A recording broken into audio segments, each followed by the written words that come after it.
Back now with psychology professor Ryan Martin of UW Green Bay. We're trying to give you some help, but to stick to those New Year's resolutions this year. Professor, it's been said that we do things either out of inspiration or out of desperation.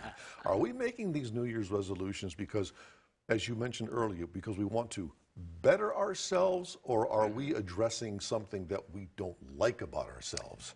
Yeah, in an ideal world, it's probably some combination of both, right? It's me saying, hey, look, this is a thing I do. It's not the best habit. I want to do something differently, and I'm going to try and make some subtle changes to get there. Mm-hmm. That's the ideal. I do think, though, there's some danger in the possibility that we're making these decisions not based on who we are, but sort of what we've been told we should be. Right? Oh, interesting. And this idea that, like, look, the world is telling me I need to be thinner. The world is telling me I need to work harder. I need to make more money, et cetera, et cetera, et cetera. And in doing so, we get kind of hung up on this idea that, and trying to do something that isn't really authentic to who we want to be. It's what the world is telling us we should be. You talked earlier about willpower. Mm-hmm. You've got to have more than the willpower, though, don't you? Yep. I mean, don't you have to have a plan? Because willpower in and of itself is mainly not going to work. Yep, this is one of the most important things I would say, is that so willpower is relevant. It's important in that people have that sort of energy and want to change that, want to change things about themselves and have some of that strength to do so. But the truth is, willpower ebbs and flows throughout the day and throughout your life. You have more of it early in January than you have later in January. I personally have more willpower in the morning than I do at night. Right, I get exhausted by the end of the day, and all of a sudden, some of those, some of those good plans I made for myself in the morning they're less important in the evening. Mm-hmm. So the key word you used is the need to plan. That planning ahead is one of the most important things people can do. It's taking time and saying, you know what, tomorrow I want to make sure I do the reading that I promised myself to do, or that I spend, 30 minutes studying sign language, or whatever it is I said I'm going to do. I'm going to carve out in my day exactly when I'm going to do that, right? Maybe it's the morning. I'm going to get up 30 minutes earlier, and I'm going to spend some time working on it then. Or maybe it's saying I'm going to be done with work at 5. Before I go home, I'm going to spend some time sitting at my desk just reading for pleasure, something I don't do enough.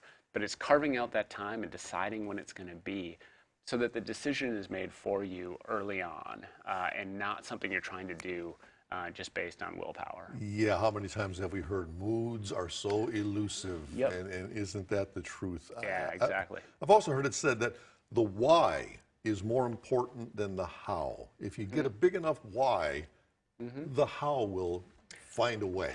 Yeah, and I think, again, ideally, you'd have a little bit of both. I think that idea is that you do want to have the why. You want to keep that in mind all the time. Why am I doing this? And have that why be authentic to who you are and what's in your best interest. Mm-hmm. I do think, though, that sometimes the reason why people get stuck is because they don't know the how. They don't have a good sense for what's the best way to do this. I find people all the time sort of relying on the idea that it's just about willpower. I have to, in the moment, just be strong enough not to eat that chocolate cake or to get myself to get up and go to the gym. And I don't know if that's a very good, healthy how. I think a better how is to be able to plan ahead, to think about your surroundings, to think about the people you surround yourself with, and to make some different decisions.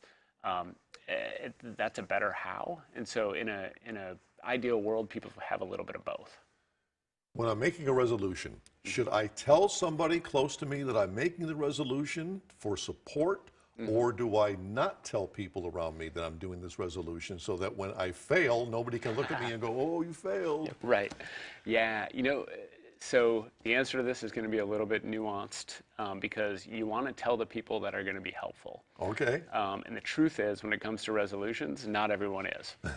And so if because sometimes, I don't know if it's fair to say misery loves company, but sometimes if we have a good friend or something like that who doesn't want us to change, they might inadvertently stand in the way of that.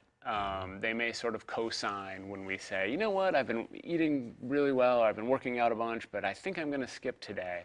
They might say, yeah, that's a good idea. You don't need to go work out. You look great the way you are. You've been doing awesome. and they sort of give you permission to slide. Whereas another person might say, you know what, you've been working so hard, I just want you to keep going, I want you to keep being, doing what you're doing, and I hope you'll, if there's something I can do to help, that's a different sort of thing. So tell the people who are helpful, and then the people who maybe aren't as helpful, either tell them and ask for their support, say, hey, this is really something that's important to me, or just kind of keep it to yourself. Yeah, not as helpful. Yep. When you get your buddy saying, what do you mean you're not doing the pub crawl anymore? Yep. Yeah. Exactly, and that happens, right? It does. All right, we are back to wrap up with New Year's resolutions right after this. Stay with us.